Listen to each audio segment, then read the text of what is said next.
السلام عليكم ورحمة الله. ازيكم عاملين ايه؟ يا رب تكونوا دايما بخير وفي اتم صحة وافضل حال، اللهم امين.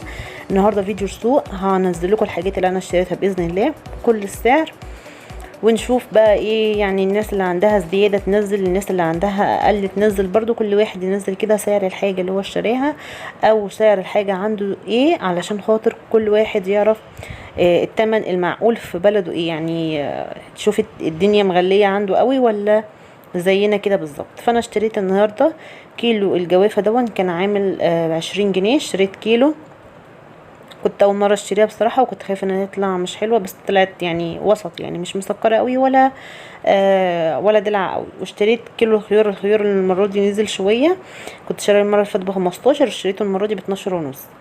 يعني اهو الدنيا في تحسن شويه، بس ده في الخيار بس. اما البلح كنت مشتريه المره اللي فاتت ب20، اشتريته المره دي ب15، بس البلحيه دي صغيره شويه عن البلح اللي انا كنت شاريه المره اللي فاتت. العنب زي ما هو كيلو فيه ب25.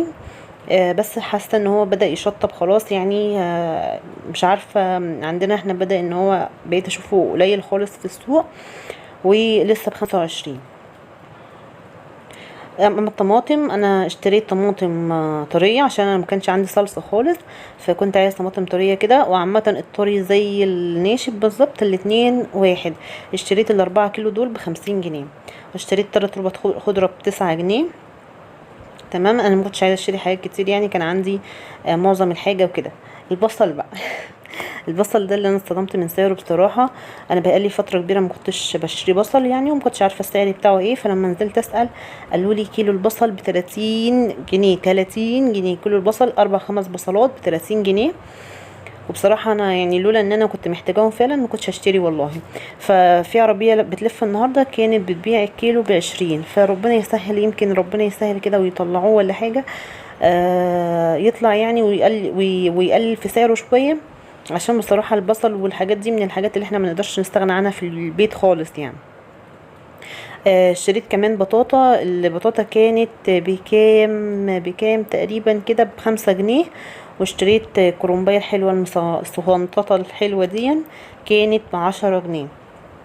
يعني عشان تعملي حلة محشي النهاردة تكلفك بتاع 50 60 جنيه بس، تشتري كرومباية بالكيلو الرز بشوية الخضرة، من غير بقى لحوم ولا اي حاجة. تمام. وده كده السوق بتاع النهارده. عايزاكم بقى زي ما قلت لكم تنزلوا في الكومنتات تعملوا لي كده، تقولوا لي الاسعار عندكم. يا ريت بقى في النهايه كده تحطي لك حلو من ايدك، وكمان لو ما اشتركتيش في القناه بتمنى تشتركي فيها. والسلام عليكم ورحمه الله.